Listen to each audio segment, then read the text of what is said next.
Welcome to Implement This with Microsoft Business Solutions MVP Britta Rexstead and co-host Matthew C. Anderson, where we have an insider's discussion around the things we consider when implementing Dynamics 365.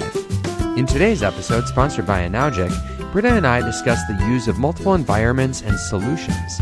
We're only covering the baseline in this one. We'll get into more advanced topics in a future episode.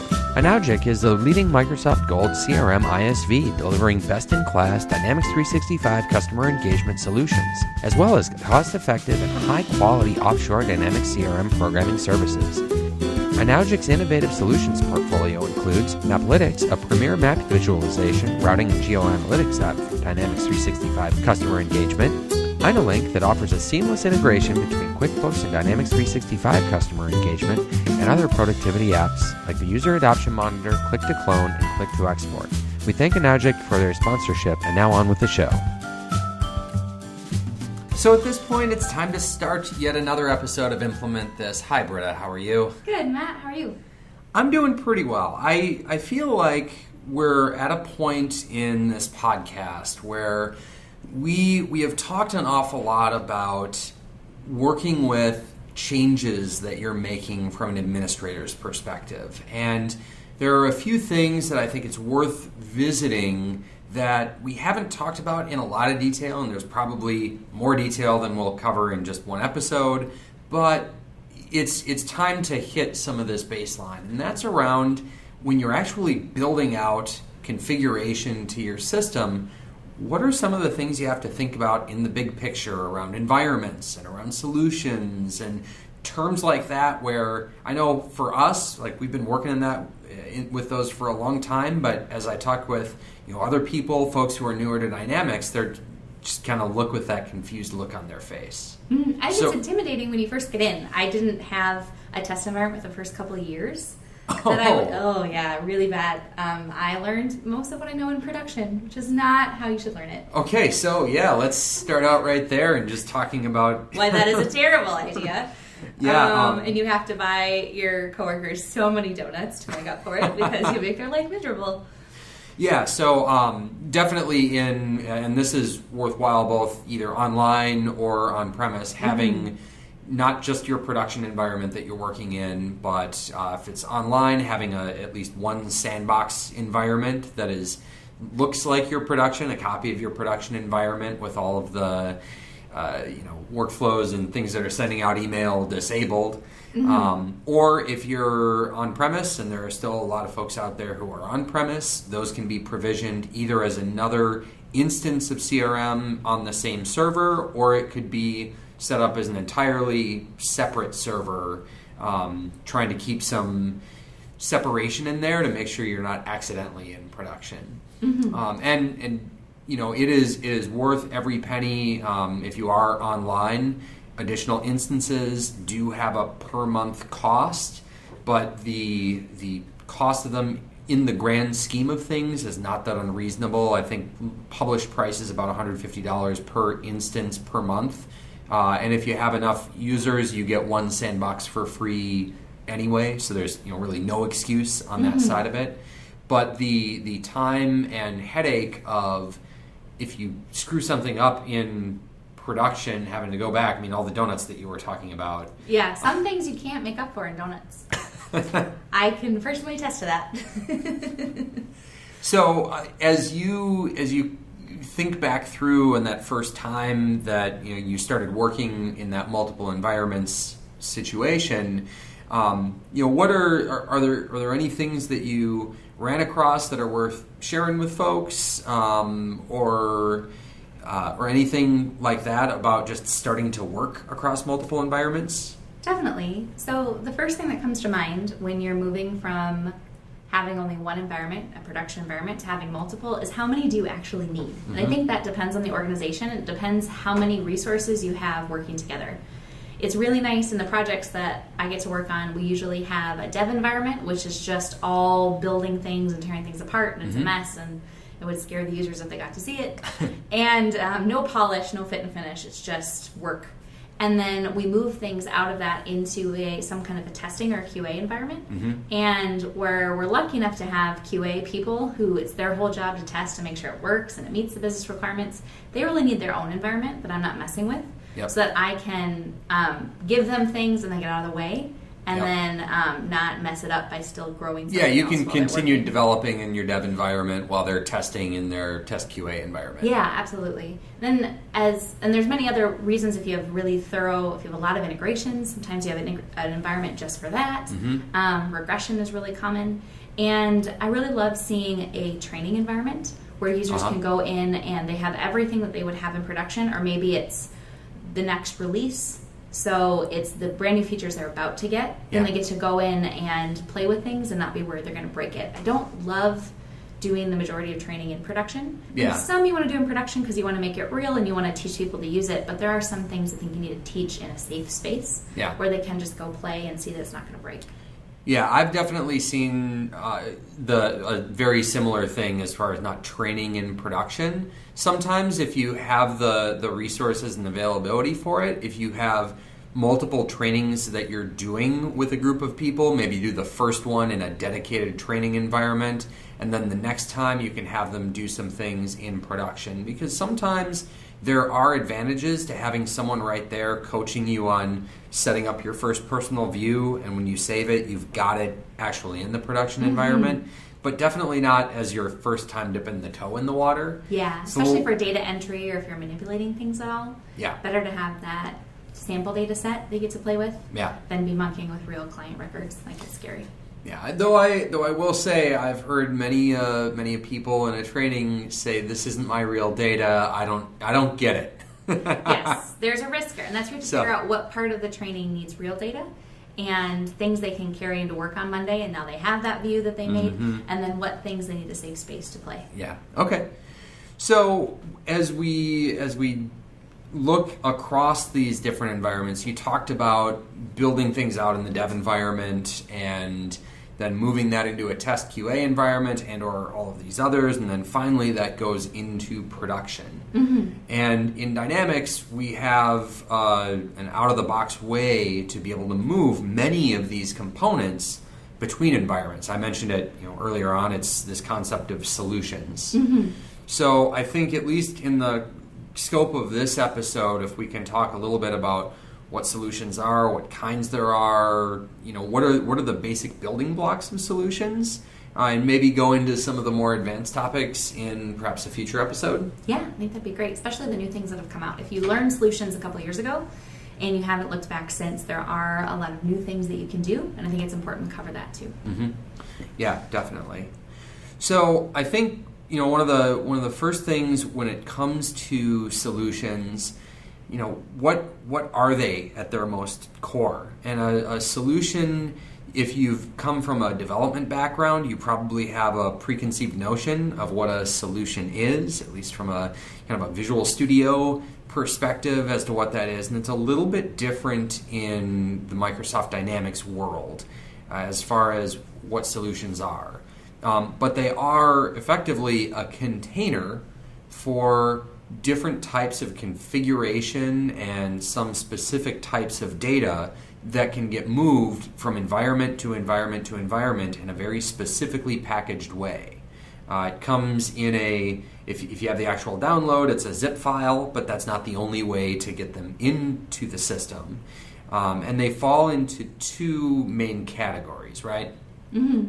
So we have unmanaged solutions, which is what most of us work in all the time, and then managed solutions, which is something that's really done, and it's clean and it's ready, and you want a greater level of control once it's in the environment and an ability to pull it out later. So usually an ISV solution comes to you as a managed solution, but what you're building on Monday that on Friday is going to go to QA is usually going to be an unmanaged solution. Yeah, and typically for anything that you would be installing from App Source is going to be a managed solution that comes into your environment. Anything that you're getting, downloaded from a why am I not thinking of it? Downloaded from a vendor's website that is an add-in, perhaps some sort of plug-in for Dynamics. That's going to come as a managed solution. Sometimes when you're working with a partner, things will be delivered as a managed solution, and sometimes it'll be as an unmanaged solution. The thing that stressed me out in the beginning when I was using solutions, just for my own use, is I thought I had to know at all times what I was doing and if I was currently wanting a managed solution or unmanaged or whatever. And I think the important thing to know as an admin is that every solution is just a solution until you export it. Mm-hmm. So it doesn't actually matter until you move it somewhere else. So you're just customizing CRM and putting those customizations in a solution. So what I don't want anyone to do is be afraid to start using solutions because they don't understand the difference between managed and unmanaged. All you're going to do is create a new solution and start putting stuff in it. You don't have to worry about managed or unmanaged until you export it later. So don't wait to learn it until you really can grasp those concepts. Just start using solutions, and it'll make more sense once you get into it. Yep. And just to be clear here, so when we're starting to use a solution, we're speaking to admins here. I mean, most end users, power users aren't going to be dipping their toe into this. But if you are an admin, you start doing this through the settings and customizations portion of Dynamics. I mean, you do it actually through the application itself. And there are a couple of things that you do when you start creating that solution itself. One of which is to create a publisher. So that concept of a publisher, I know when I first looked at it, I didn't really know what it was or what it impacted. As far as I know, there's a few aspects to the publisher. One is that first off, you need to have a publisher inside of any solution. So you want to create your publisher first. But the publisher is like the name of your organization or the name of maybe you, if you're an individual doing this, or a way to be able to tell what group is this set of changes coming from. And there are a couple of settings that you set inside of that publisher, which includes a prefix that's going to be associated with any of the custom entities, custom relationships, custom attributes. As you're going through and doing this configuration, that prefix is going to be based on the publisher that's chosen in your solution.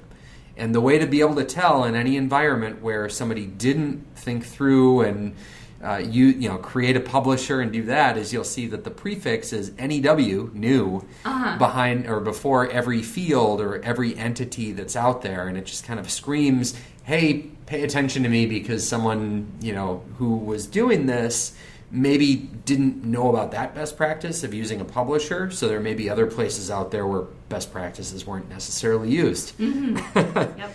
And then that also figures into, for things like option sets, there's a value that's associated with custom option set values, and the name of the solution, that prefix, influences what the auto-generated number is going to be before whatever option set number it is. So it's like 7700 and then 01.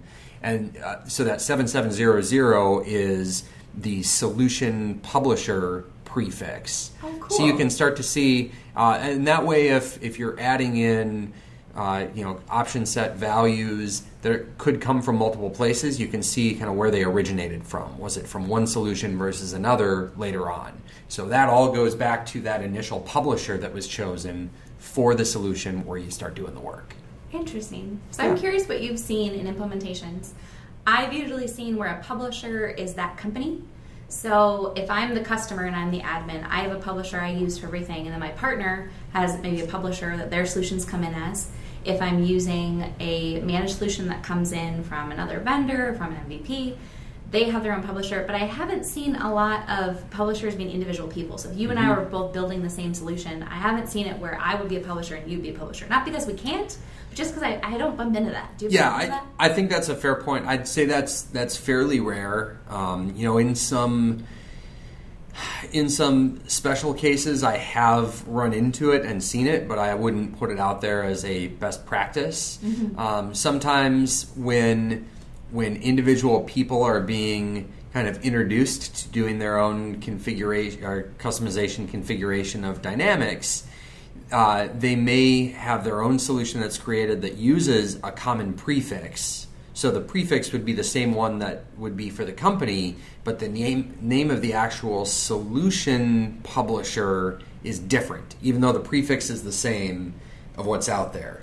And that would go from one environment into kind of a common dev environment.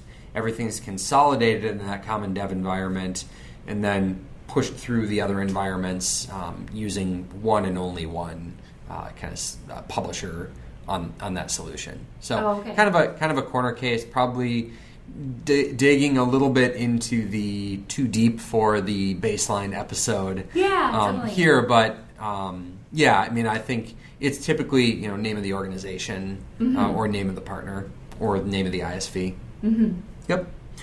So we've talked some about kind of the basic delineation between managed and unmanaged solutions, but when you're working with a solution, kind of what does that mean? Because the first time I heard, make sure you do that through the solution, that didn't really mean anything to me. So can you help shed a little light on that for some of the listeners out there? Yeah. So the solution, just to be clear, that's not your data. That's the customizations that showcase your data, automate around your data. So like your workflows are going to be in a solution, security roles can be in a solution, your customizations to entities and forms and things like that. It doesn't have to be everything in your system. It might be really specific. So like on a project I'm working on right now, we have fairly small solutions because we're moving very rapidly to the test environment. And so I may only have 4 or 5 workflows and a handful of fields in a given solution. Other times you have one unmanaged solution that's really all of your customizations. Sitting on top of base CRM, you've got all of your customizations in one unmanaged solution. And that is your container for all of them so that you can move them. So the prefix is right because we've got the publisher on it, so it doesn't say new everywhere. Mm-hmm. And that is your container for moving those customizations from one environment to another. Okay. Does that answer your question? Yeah, I think it does. And then from a pure kind of blocking and tackling situation, when some people are going into Dynamics to make changes to it, like let's say you're on a form, if you have the appropriate permissions for it, you can just click a button on the form to be able to edit that form. So if you're doing that and you say create a new field while you're editing that form, you're not doing that through the solution in that case. Mm-hmm. So there's a little bit of a practice that you have to learn and adopt around using solutions where it's great if you have the solution out there, but the best way to go in and physically make some of those changes is to go into the settings portion of CRM, go into the customization area under settings, go into solutions and open up the solution that you want to work with. Mm-hmm. And I think when we get into the advanced, more advanced conversation around this, some of the reasons of why you would want to do it that way are going to be more important. Yeah. But that way you always know that you're doing it and those changes are going to be seen in the solution. Because there have definitely been times where I've worked on something in the dev environment, I had a solution out there, I cut a corner, and that wasn't actually in the solution that got moved. Yeah, it definitely happens. So couple other things as we start looking at this. We've mentioned a couple of times managed versus unmanaged. I think just going through some of the specific differences of managed and unmanaged, because we've kind of talked through the publisher, creating the solution, making your changes through the solution. It's time to move things from my dev environment to test environment.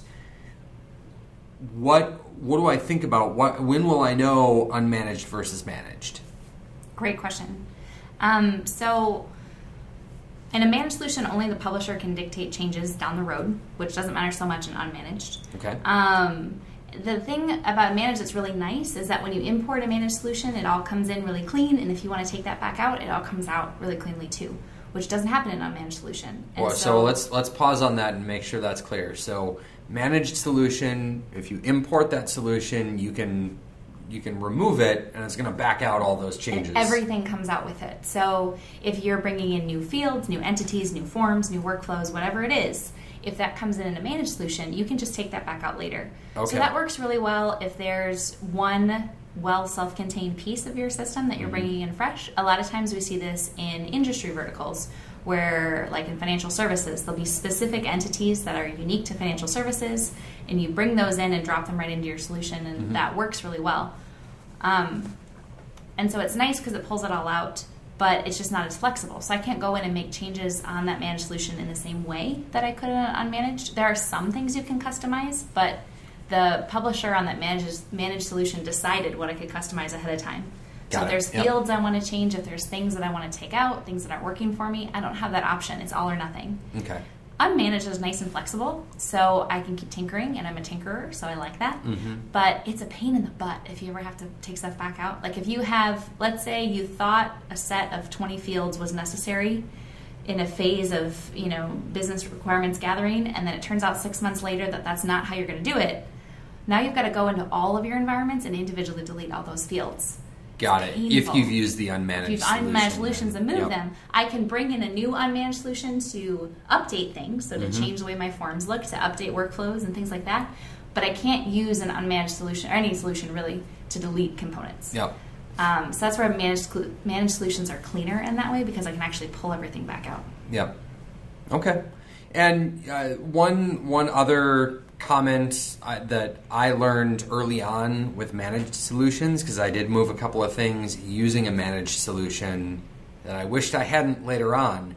But if you create your own solution, export it as a managed solution, and bring it into another environment, then you lose that original file for the managed solution, that zip file that all the components were in, and you want to go get a new copy of that managed solution. You can't go into the environment that you installed it in and then pull it out.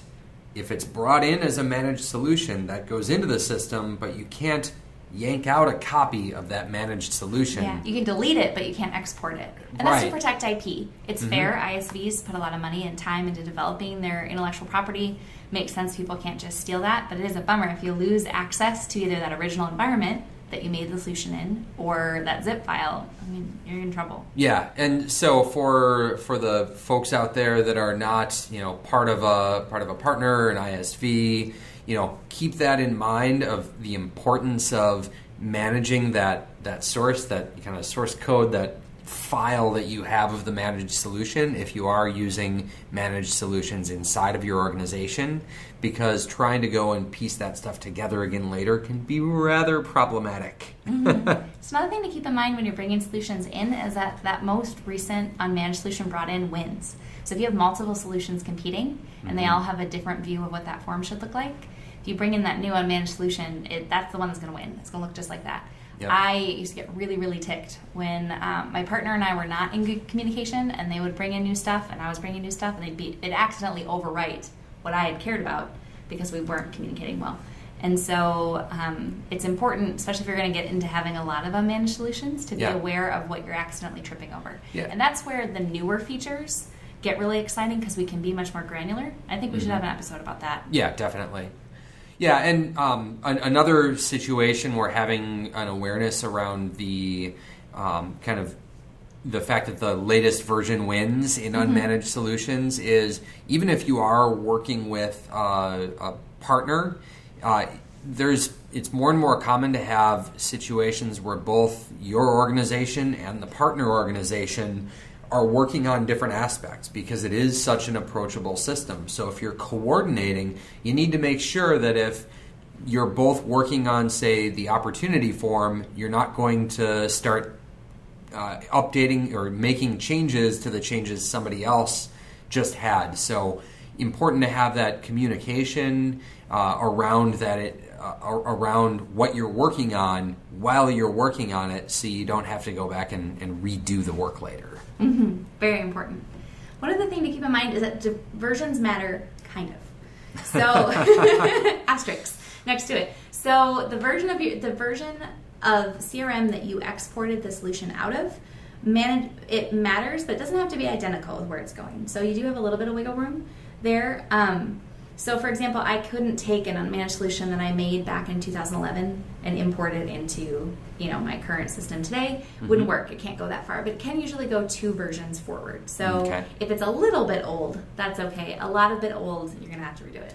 Yep. So the version of Dynamics that it was exported from, as long as it's relatively recent, probably not going to be a problem. But if it gets to be a longer period of time, mileage may vary. You might have to jump through a few more hoops. Yes, absolutely. Okay, sounds good. And I know when you are trying to go the other way backwards, that can be a problem. If you have a newer version of Dynamics and you try to import something from a newer one into an older one, there's a special toggle that you can use to export something for that will work with an earlier version. But if you forget to do that, you're going to run into error messages when you try to import that solution from a newer version of Dynamics. And it's only so early of a version too, so you can't go back an extreme distance. Let's say you are still on-prem, you're in version 2011, you've got an online test environment, a free environment that you're playing in. You're not going to be able to just go build things, put in a solution, and then put them into 2011. It's not going to work. That'd be nice, though. That'd be super nice. Or you could just upgrade. There's always that. and then one last little thing around solutions. Solutions are additive in what they do, but you cannot actually physically delete components using a solution. So this is a very common one. If you have a couple of environments you're working with, there are some fields that are not going to be relevant for you. You delete them in your dev environment.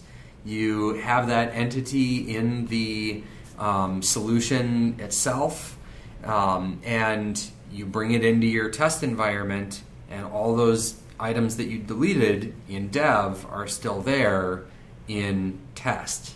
Well, that's because the solutions don't delete records for you. They only bring in new stuff. So changes or net new components, but they're not going to delete them. So that's going to stay as a kind of post-solution import steps. If there are things you need to delete, those steps will have to be taken at that point in time.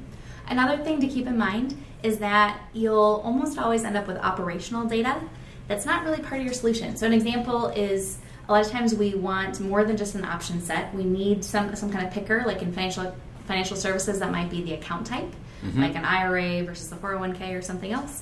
And in those scenarios, that's probably operational data. I probably made a little custom entity. I've got a relationship. It's filtered. I've got security rules on it.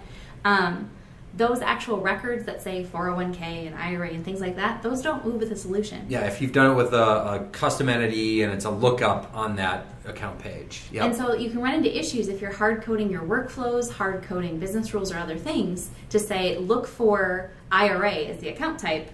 You can really get into trouble there because it's literally looking for the GUID on that record, and if you didn't move that record around, you can get into trouble. So wherever possible, just really keep in mind when you're building something that's going to be filled with organizational data, you either need to use a tool like Kingsway Soft or Scribe or something like that to move your data along, or cling to a little more out-of-the-box usage and not hard code. I try really hard not to hard code workflows ever to point at a specific record. It blows up on me. Yeah, maybe sometime there's some creative workarounds I've used on that kind of thing, but it's definitely a creative workaround. Yes, we might need to do an episode all about all the hacks we use to get around the best practices we can't use in a particular scenario. All right, so we, as expected here, we've gone through a ton of stuff, but it's really only the tip of the iceberg when it comes to solutions. We haven't talked about all the different components that can actually be brought with a solution, and a lot of the nuance associated with these. So I think maybe we wrap this episode for here. We can pick up in another with a little more about the wonderful world of solutions and solution management. Sounds good. Let's do it. All right, till next time. Thanks, Matt. You've been listening to Implement This with Britta Rexted and Matthew C. Anderson. Do you have a business problem you'd like us to discuss on the show? Reach us through our website, implementthis.org, where you can also subscribe to the podcast. We're on Twitter, too. Britta is at MacGyver CRM, and I'm at MC Anderson. Thanks so much for listening.